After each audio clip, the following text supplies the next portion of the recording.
हाय दोस्तों, मैं कृष्ण चौरसिया या सिटी DSSB नई दिल्ली से। दोस्तों, आज हम एक बार फिर आपके सामने एक बेहतरीन सा प्रश्न, बेहतरीन से क्वेश्चन के साथ, एक लॉजिकल प्रश्न के साथ मैं एक वीडियो लेकर आपके सामने हाजिर हूँ। और हम आज देखेंगे स्पेशल एजुकेशन का प्रश्न, और उसमें आपके एग्ज़ाम में यह बेहतरीन साबित होंगे, ऐसा मेरा मानना है।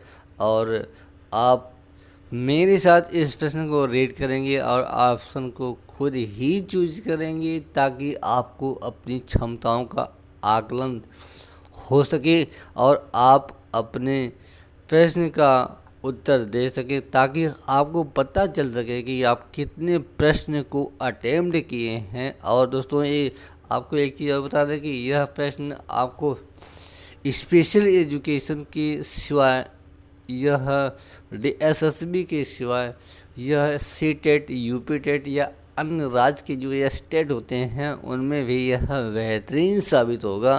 तो आई होप कि आप मेरी बात समझ पा रहे होंगे दोस्तों। तो चलिए देर न करते हुए चलते हैं। प्रश्न संख्या 1 कह रहा है कि भौतिक सुख सुविधाओं से हीन बालक कहलाता है। यानी दोस्तों, इन 4 ऑप्शनों में से एक ऑप्शन सही है, उसको आपको बताना है। आपको जो बेहतरीन ऑप्शन लगे आप उसका जवाब अवश्य दीजिए। तो चलिए दोस्तों, देर न करते हुए हम देखते हैं प्रश्न का उत्तर आपके सामने है। यानी पहले का उत्तर है वे। ठीक है दोस्तों, ये हो गया आपका वे। ठीक है, ये आपका उत्तर सही है। यानी यह जो सॉरी दोस्तों, सॉरी सॉरी सॉरी, यह ऑप्शन आपका एक है। यानी वंचित बालक, क्या वंचित बालक। ठीक है, यानी वंचित बालक, इसे हम क्या कहते हैं, वंचित बालक। ठीक है, और आई होप कि आपको समझ में आ रहा होगा। चलते हैं हम अगले प्रश्न की ओर।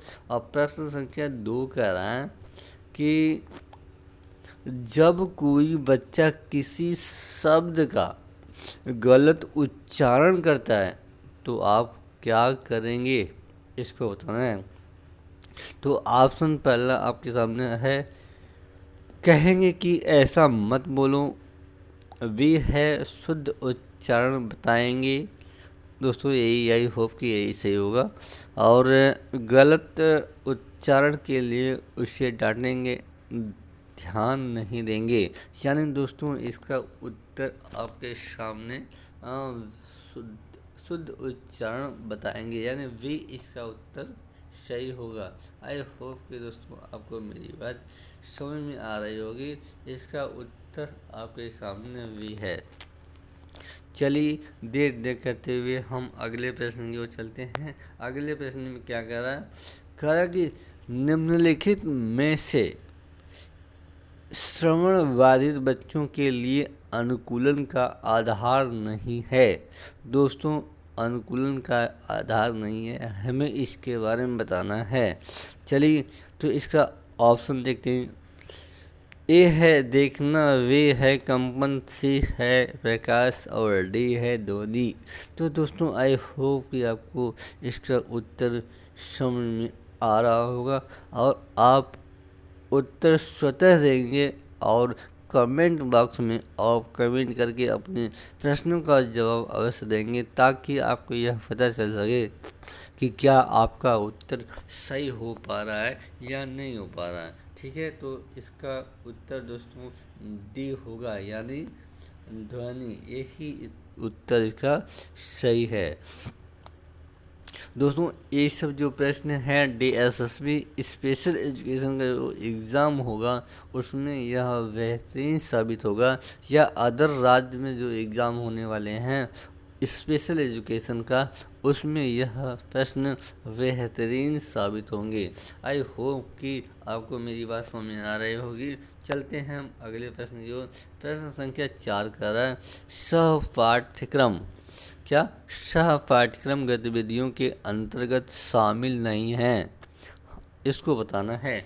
आई होप कि आपको समझ में आ रहा होगा दोस्तों। हमें क्या बताना है कि नहीं है, यानी जो नहीं है हमें उस पर ध्यान देना है।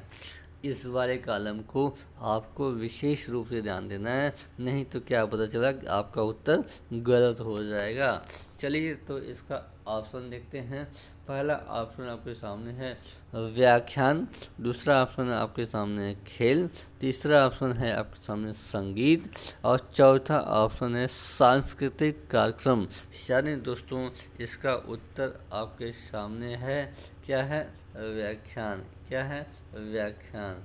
यानी दोस्तों यही इसका उत्तर नहीं है। ठीक है, आई होप कि आपको मेरी बात समझ में आ रही होगी। चलते हैं हम अगले प्रश्न की ओर। ठीक है दोस्तों, देखिए प्रश्न संख्या 5 आपके सामने आ गया। प्रश्न संख्या 5 में कह रहा है कि RPWD विल संसद में कब पेश किया गया। यानी दोस्तों हमें ये बताना है कि संसद में RPWD एक्ट का जो बिल आया था वो कब आया था, उसके बारे में हमें बताना है।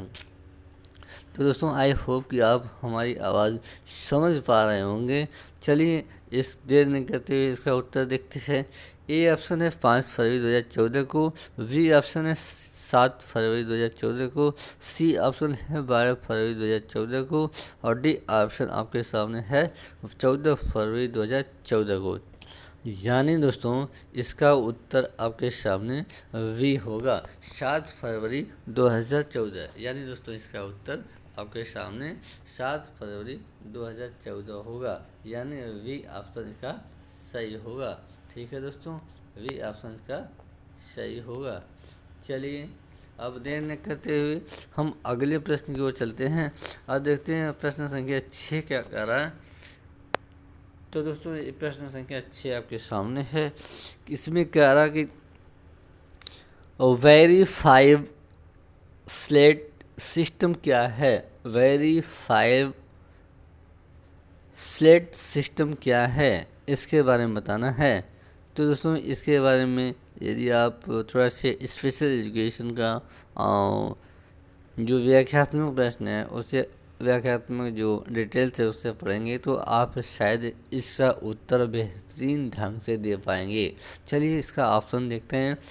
ए ऑप्शन है भाषा शिक्षण की विधि, दूसरा ऑप्शन है सांकेतिक भाषा शिक्षण की विधि, और तीसरा ऑप्शन सी है व्यक्तित्व विकास की विधि, और चौथा ऑप्शन डी है उपयुक्त सभी। यानी दोस्तों इसका उत्तर आपके सामने है ए होगा। आई होप कि आप अपना उत्तर चूज कर पा रहे होंगे और इसका उत्तर आप बेहतरीन ढंग से दे पा रहे होंगे। तो दोस्तों देर न करते हुए हम चलते हैं अगले प्रश्न की ओर, देखते हैं अगला प्रश्न क्या कर रहा है। तो दोस्तों ये प्रश्न आपके सामने आ गया। प्रश्न संख्या 7 है। इसमें कह रहा है कि जगत गुरु रामभद्राचार्य विकलांग विश्वविद्यालय की स्थापना कब हुई थी। तो दोस्तों यह प्रश्न बहुत सरल है। आई होप कि आपको इसका उत्तर आ रहा होगा। चलिए देखते हैं जगत गुरु रामभद्राचार्य विकलांग विश्वविद्यालय की स्थापना कब हुई थी और यह किस स्टेट में, किस राज्य में और किस जनपद में स्थित है, इसको हम शॉर्टकट में जान लेते हैं। तो दोस्तों जगत गुरु रामभद्राचार्य विकलांग विश्वविद्यालय जो है यह उत्तर प्रदेश के चित्रकूट जनपद में स्थित है और इसकी स्थापना 27 सितंबर 2001 को हुई थी। यानी दोस्तों इसका उत्तर आपके सामने है सी। क्या है? सी। यही इसका उत्तर होगा। ठीक है दोस्तों, आई होप कि आपको समझ में आ रहा होगा। चलते हैं हम अगले प्रश्न की ओर। तो देखते हैं प्रश्न संख्या इसके बाद 8-9 क्या कह रहा कि तो दोस्तों प्रश्न संख्या आपके सामने आ गया 9। यानी दोस्तों प्रश्न संख्या यहाँ पे कुछ अंतर है और प्रश्न संख्या यहाँ पे 9 है। यानी कह रहा है स्वलीनता की सर्वप्रथम व्याख्या किसने की थी। आई होप कि आपको समझ में आ रहा होगा। स्वलीनता यानी दोस्तों हमें स्वलीनता के बारे में बताना है। स्वलीनता की सर्वप्रथम व्याख्या किसने की थी? अब हमें इसमें कुछ वैज्ञानिक जो जो व्याख्या करता है उनके नाम है, उनके बारे में बताना है। ठीक है, तो जैसे वाटसन हैं, किर्क हैं, कैनर हैं और ब्यूलर हैं, इसमें से कौन सा ऑप्शन सही होगा? तो दोस्तों आई होप कि आपको इसका उत्तर समझ में आया होगा और इसका उत्तर आपके सामने डी है। चलिए दोस्तों, देर न करते हुए हम अगले प्रश्न की ओर चलते हैं। प्रश्न संख्या 10 देखते हैं क्या कह रहा है। प्रश्न संख्या 10 कह रहा है कि PWD एक्ट यानी पर्सन विथ डिसेबिलिटी एक्ट 1995 की टैग लाइन क्या है?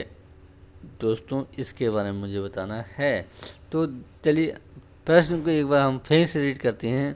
PWD एक्ट 1995 की टैग लाइन क्या है? हमें इसके बारे में बताना। जो ये टैग लाइन है ना दोस्तों, टैग लाइन, इसके बारे में मुझे बताना है। टैग लाइन देखो होता क्या है, इसको ध्यान देना। ठीक है, टैग लाइन, ठीक है, ये है टैग लाइन, इसको ध्यान देना है मुझे। 1995 का जो टैग लाइन था उसको मुझे बताना है। ठीक है, आई होप कि आपको समझ में आ रहा होगा। तो इसका ऑप्शन आपके सामने ये है, समान अवसर अधिकारों का संरक्षण एवं पूर्ण भागीदारी। वी है विकलांग व्यक्तियों के अधिकारों पर कन्वेंशन। सी है विकलांगों की राष्ट्रीय नीति और डी है भारतीय पुनर्वास परिषद अधिनियम। यानी दोस्तों इसका उत्तर ए सही है। इसका उत्तर ए सही है। ये कह रहा है इसका उत्तर ए सही है। तो दोस्तों ये क्या कह रहा है कि समान अवसर अधिकारों का संरक्षण एवं पूर्ण भागीदारी, यानी यही उत्तर इसका सही है। चलिए दोस्तों देर न करते हुए हम अगले प्रश्न की ओर चलते हैं। देखते हैं अगले प्रश्न में क्या पूछा गया है। तो दोस्तों यहाँ पे पूछा गया है आपके सामने कि पैराप्लेजिया क्या है? पैराप्लेजिया क्या है, इसके बारे में बताना है। ऑप्शन ए है व्यक्ति का एक हाथ या एक पैर प्रभावित होता है। बी है दोनों हाथ प्रभावित होते हैं। सी है शरीर में हड्डियां नहीं होती हैं। डी है कमर के नीचे का भाग प्रभावित होता है। दोस्तों आई होप कि आपको उत्तर समझ में आ गया होगा। और दोस्तों उत्तर यदि आपको आ रहा है तो आप कमेंट बॉक्स में आप अपना उत्तर दे सकते हैं। तो पैराप्लेजिया क्या है? यानी पैराप्लेजिया कमर के नीचे का भाग प्रभावित होता है। पैराप्लेजिया में कमर के नीचे का जो भाग होता है दोस्तों वो प्रभावित होता है। आई होप कि आपको समझ में आ रहा होगा। इसका उत्तर डी है। क्या है दोस्तों? डी, यानी डी। ठीक है, कमर के नीचे का भाग प्रभावित होता है किसमें? पैराप्लेजिया में। चलिए दोस्तों देर न करते हुए हम अगले प्रश्न की ओर चलते हैं। अगला प्रश्न आपके सामने है 12। ये कह रहा है कि RPWD एक्ट किस अधिनियम द्वारा प्रतिस्थापित किया गया है? तो दोस्तों RPWD एक्ट यानी दोस्तों कि RPWD का मतलब होता है right person with disability act. ठीक है दोस्तों, अब ये कह रहा है कि मतलब कि ये अधिनियम कब आया था, इसके बारे में पूछा गया है। इसके बारे में आपको बताना है। तो दोस्तों यह विकलांग जन अधिनियम 1995 में यह प्रतिस्थापित किया गया था। विकलांग जन अधिनियम 1995 में स्थापित किया गया था। तो दोस्तों आई होप कि इसका उत्तर आपको समझ आ रहा होगा और इसका उत्तर आपके सामने सी है। विकलांग जन अधिनियम 1995 में 95। ठीक है दोस्तों, आई होप कि आपको समझ में आ रहा होगा। चलते हैं हम अगले प्रश्न की ओर। अगला प्रश्न देखते हैं क्या कह रहा है। तो दोस्तों अगला प्रश्न आपके सामने आ गया। कह रहा कि फिल्म ब्लैक एक मूवी था। ठीक है, तो इस पूछ रहा है फिल्म ब्लैक किस विकलांगता से संबंधित है। यानी दोस्तों हमें ब्लैक जो मूवी आई थी वह किस विकलांगता पे आधारित आई थी और उसमें किस विकलांगता के बारे में दर्शाया गया था। तो दोस्तों आई होप कि आपको समझ में आ रहा होगा। ऑप्शन आपके सामने ए है बौद्धिक क्षमता, बी है अधिगम क्षमता, सी है स्वलीनता और डी है बधिरांधता। यानी दोस्तों यही इसका उत्तर सही होगा। कौन सा सही होगा? यही इसका उत्तर सही होगा। यानी ए डी आपका जो उत्तर है यही सही है। जो ब्लैक मूवी है इसमें बधिरांधता पर आधारित यह मूवी बना था। तो दोस्तों आई होप कि आपको समझ में मेरी बातें आ रही होगी। चलते हैं हम अगले प्रश्न की ओर। प्रश्न संख्या 14 करा। प्रश्न संख्या 14 में क्या करा? रक्त लाई क्या करा? रक्त लाई विकार। दोस्तों एक रक्त लाई विकार होता है, यह संबंधित किससे है इसके बारे में बताना है। रक्त लाई विकार यानी हेमोलाइटिक डिसऑर्डर जो है किससे संबंधित है हमें इसको बताना है। तो दोस्तों थैलेसीमिया से संबंधित है, सिकल सेल रोग से संबंधित है, हीमोफीलिया से संबंधित है, उपरोक्त सभी यह किससे संबंधित है। तो दोस्तों आई होप कि आपको इसका उत्तर समझ में आया होगा। तो दोस्तों इसका उत्तर आपके सामने भी है, यानी सिकल सेल रोग यही इसका ऑप्शन आपके सामने सही है। चलिए दोस्तों देर न करते हुए हम अगले प्रश्न की ओर चलते हैं और अगला प्रश्न आपके सामने यह आ गया। प्रश्न संख्या 15। इसमें क्या रहा है दोस्तों, निम्नलिखित में से कौन सी विकलांगता RCI अधिनियम के अंतर्गत शामिल है। RCI अधिनियम के अंतर्गत शामिल है। तो दोस्तों RCI जो होता है तो RCI rehabilitation council of India होता है दोस्तों। तो इसके बारे में हम जान लेते हैं। कह रहा कि RCI अधिनियम के अंतर्गत आता है। तो जो देखो यहाँ पे ऑप्शन आपके सामने ए है स्वलीनता, बी है अधिगम अक्षमता, सी है बधिरांधता, डी है श्रवणवादिता। यानी दोस्तों जो विकलांगता RCI अधिनियम के अंतर्गत इस ऑप्शन में शामिल हैं उन्हें हमें बताना है। तो दोस्तों देखो इसमें श्रवणवादिता शामिल हैं, यानी संबंधित हैं श्रवणवादिता, यही इसका उत्तर होगा। ठीक है दोस्तों, आई होप कि आपको समझ में आ रहा होगा।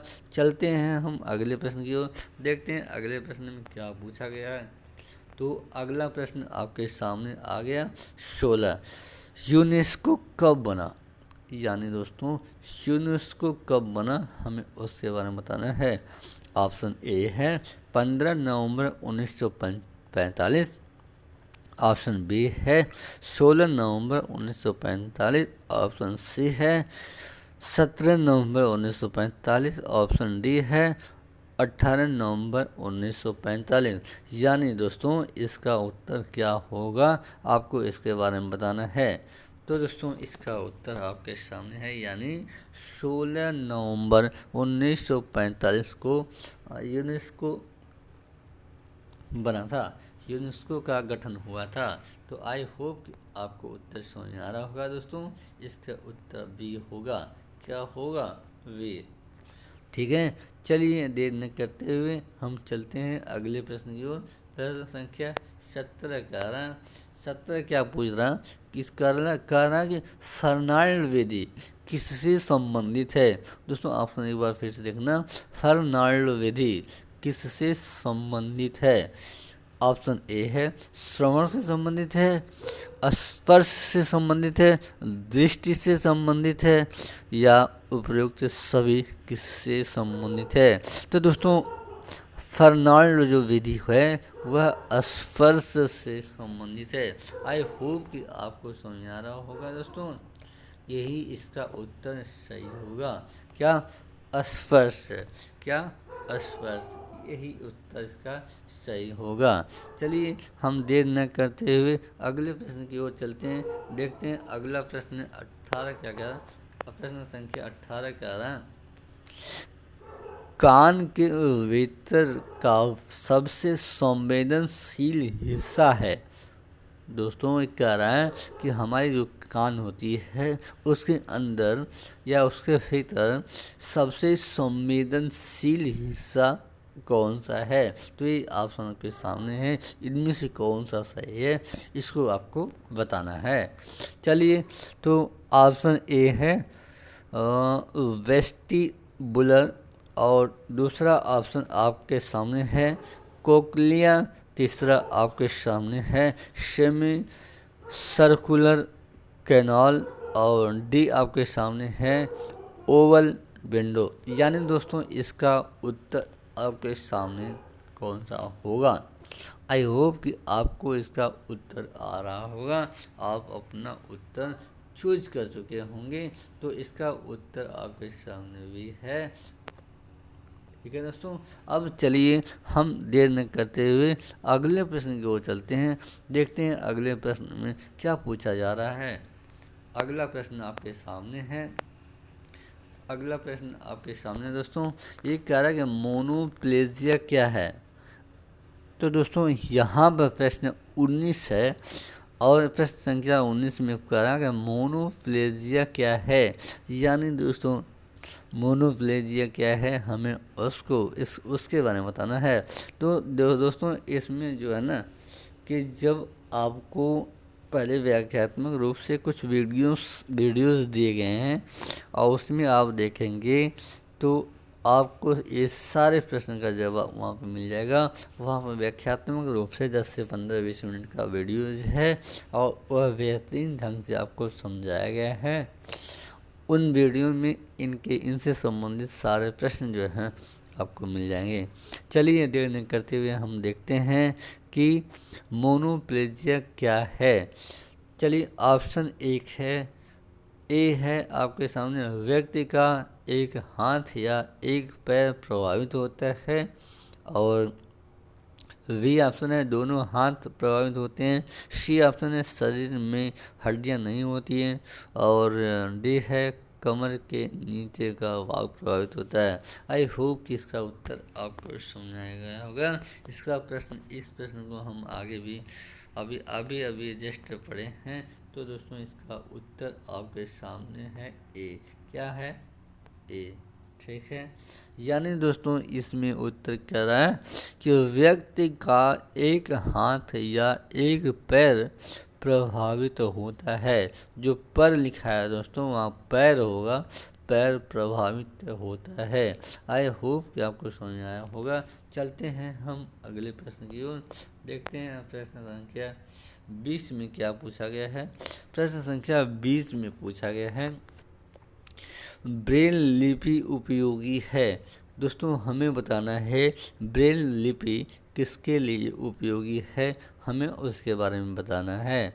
चलिए ऑप्शन ए है दृष्टिबाधित बच्चों के लिए उपयोगी है, दूसरा है बी श्रवणबाधित बच्चों के लिए उपयोगी है, और सी है बौद्धिक अक्षम व्यक्तियों के लिए से बच्चों के लिए उपयोगी है, और डी है लोकोमोटर क्या कर रहा है डी है लोकोमोटर अक्षम बच्चों के लिए उपयोगी है। किसके लिए उपयोगी है? ब्रेल, जो ब्रेल लिखा जाता है, जो हाथ से गूंथ कर लिखा जाता है उसको, हाँ वह किसके लिए उपयोगी होता है। दोस्तों आई होप कि आपको समझ आ गया होगा। इसका उत्तर आपके सामने ए है। क्या है? ए इसका उत्तर होगा। यानी दोस्तों हमें इसका उत्तर दृष्टिबाधित बच्चों के लिए उपयोगी है। ब्रेल जो होता है दोस्तों, यह दृष्टिबाधित बच्चों के लिए उपयोगी होता है। यह उनके लिए एक शिक्षा का बड़ा मार्ग या बड़ा क्षेत्र है। यानी कि अगर इन्हीं का सपोर्ट उन्हें अच्छे से मिल जाता है तो बच्चा एजुकेशन के क्षेत्र में बहुत अच्छे से, बहुत तेज़ी से आगे बढ़ता है। वह सेल्फ डिपेंडेंस होता है, वह किसी के भरोसे नहीं रहता, वह अपना काम खुद ही कर लेता है। ब्रेल, स्लेट और टाइपर से वो अपना काम कर लेता है। चलिए देर न करते हुए हम अगले प्रश्न की ओर चलते हैं। प्रश्न संख्या 21 में क्या कर रहा है दोस्तों? प्रश्न संख्या 21 में कह रहा है बच्चों को वस्तुओं को उठाने में कठिनाई का संदेह है। अच्छा दोस्तों, ये कह रहा है कि बच्चों को वस्तुओं को उठाने में कठिनाई का संदेह है। हमें इसके बारे में बताना है दोस्तों।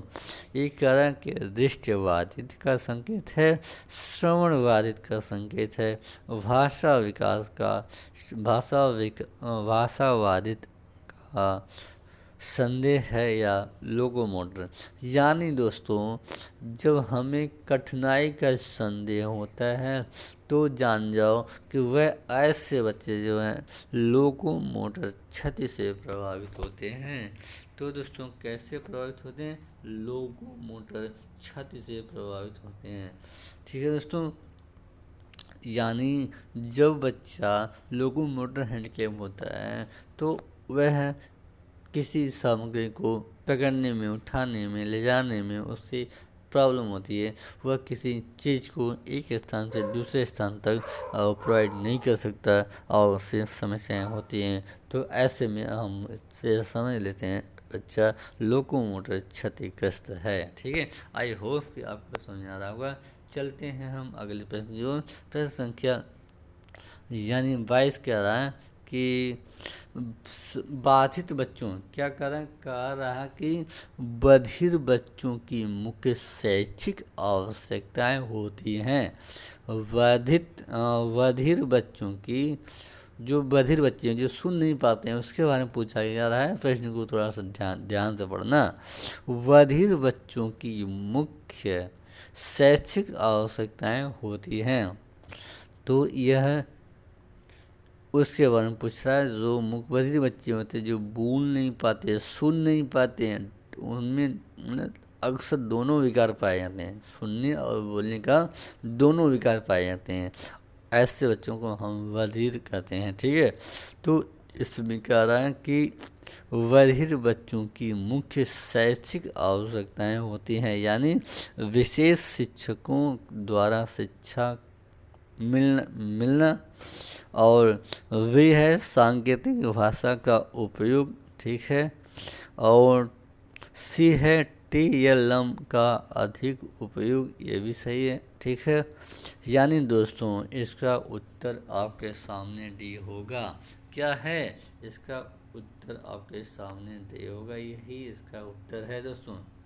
ठीक है, यही इसका उत्तर है, यानी उपरोक्त सभी, यही इसका उत्तर सही है।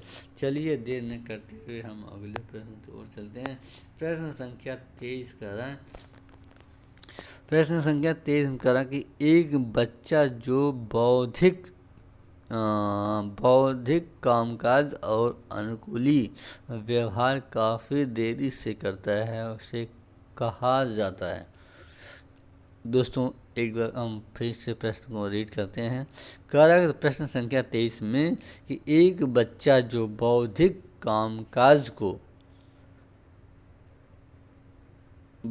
कामकाज और अनुकूलन व्यवहार काफ़ी देर से करता है, उसे कहा जाता है। यानी उसे हम क्या कह सकते हैं? जो बच्चा बौद्धिक रूप से, जो मानसिक रूप से, जो दिमागी रूप से कमज़ोर होता है, तो उसी के बारे में पूछा जा रहा है, उसी के बारे में आपको बताना है। थोड़ा सा इसका लॉजिकल प्रश्न है, इसको समझना है। अब आप बौद्धिक कामकाज और अनुकूलन व्यवहार काफ़ी दे सकता है, यानी जो हम चीज़ बच्चे को सिखा रहे हैं वह व्यवहार से भी सिखा रहे हैं, व्यवहार करके भी सिखा रहे हैं, व्यवहारिक रूप से सिखा रहे हैं, तब भी बच्चा उस कार्य को सीखने में देरी करता है या सीख के भी वह उस चीज़ को भूल जाता है, तो यह उसके बौद्धिक अक्षमता का कारण होता है। तो यानी दोस्तों इसका ऑप्शन आपके सामने बौद्धिक अक्षम बालक कहलाएगा, यही इसका उत्तर सही होगा। क्या होगा? यही उसका उत्तर सही होगा, बौद्धिक। ठीक है, तो बौद्धिक अक्षम बालक कहा जाएगा। ठीक है, आई होप कि आपको समझ आ रहा होगा दोस्तों। चलिए हम देर न करते हुए अगले प्रश्न की ओर चलते हैं, और प्रश्न संख्या 24 कह रहा है कि एक बच्चा जो कह रहा है कि 24 में एक बच्चा इसमें कह रहा है कि निम्नलिखित में से कौन सी विशेषता विशिष्ट बालक की है। निम्नलिखित में से कौन सी विशेषता विशिष्ट बालक की है, यानी दोस्तों हमें इसके बारे में बताना है कौन सी विशेषता विशिष्ट बालक की है, उसको बताना। पहला है ऑप्शन विकलांगता, दूसरा क्या है धीमा सीखना, तीसरा क्या है शैक्षिक पिछड़ापन, और चौथा आपके सामने है वह सभी बच्चे जो सामान्य और औसत श्रेणी से भिन्न हैं। यानी दोस्तों इसका उत्तर आपके सामने यही डी होगा। क्या होगा? यही डी इसका उत्तर सही है दोस्तों। चलिए देर न करते हुए हम अगले प्रश्न की ओर चलते हैं, देखते हैं अगला प्रश्न 25 क्या कह रहा है। 25 यानी दोस्तों आई होप कि आपको प्रश्न और मेरी आवाज़ समझ आ रहा होगा। प्रश्न संख्या 25 कह रहा है वंशानुगत विकार संबंधित है। जो वंशानुगत जो विकार होता है, ठीक है, वह किससे संबंधित है, हमें इसके बारे में बताना है। थैलीसीमिया से संबंधित है, सिकल सेल रोग से संबंधित है, ए और बी दोनों से संबंधित है, इनमें से कोई नहीं। तो दोस्तों आई होप कि आपको उत्तर समझ आ गया होगा। इसका उत्तर जो थैलीसीमिया है, सिकल सेल रोग है, ये दोनों आते हैं, यानी इसका उत्तर आपके सामने सी होगा। क्या होगा? इसका उत्तर आपके सामने सी होगा। ठीक है, ए और बी दोनों। दोस्तों यह वीडियो आपको स्पेशल एजुकेशन का टॉप से टॉप क्वेश्चन में और भी आपको लेकर आता रहूँगा। दोस्तों आपको यदि अच्छा लगे वीडियो तो लाइक शेयर और सब्सक्राइब जरूर करिएगा, अपने दोस्तों को यह वीडियो ज़रूर पहुँचाइएगा। अगर आपको अच्छा लगे तो लाइक करिएगा, नहीं अच्छा लगे तो डिसलाइक करिएगा, लेकिन कुछ करिएगा ज़रूर। खुराफात कुछ करना चाहिए। ठीक है दोस्तों, तो चलिए हम अगले बार एक नए वीडियो के साथ आपके सामने उपस्थित होंगे। जय हिंद, जय भारत।